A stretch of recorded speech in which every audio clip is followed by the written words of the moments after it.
automotive world is wondering what's under the hood of the hottest racing game ever. That's what one magazine called Gran Turismo from Sony Computer Entertainment Incorporated. We went across the Pacific to give PlayStation Underground members a sneak peek. Finding the development team wasn't hard. Most of the members barely get out of the office. Many have been working on this title exclusively for 2 to 3 years. Compared to others, I get to go home more often. Although in most cases, I just go there to take a shower. I went home 2 days ago.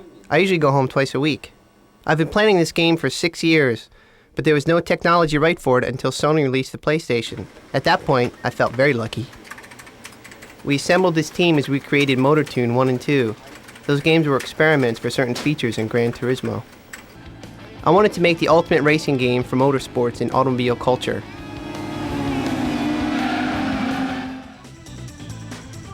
It has over 120 real cars with dozens of customization options in 8 different categories.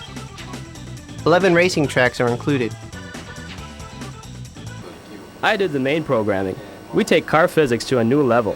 For example, if you make a minor adjustment in suspension, a car tilts differently in the corners.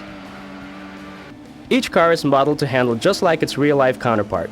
We measured and simulated to the degree of millimeters. I know of no other racing game that has gone this far. My job was adding reflections to the cars that appear to occur in real time, using environmental mapping technology. There are tons of racing games out there, but they have just pictures of cars. I think ours is the first one where you get the feeling that the actual car is there in the game. My partner and I are responsible for capturing the car sounds. We needed the real sound of different cars and recorded over 40.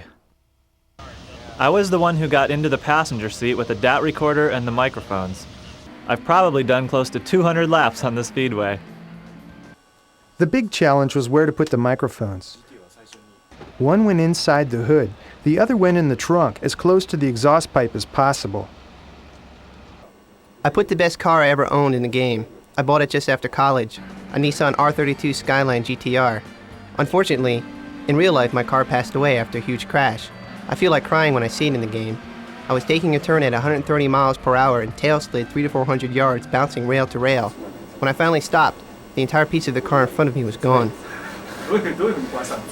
I don't have a car now, but the great thing about this game is you can try out lots of cars and decide what you want. It's a simulator for car buyers. That's what's happening behind the scenes at Gran Turismo.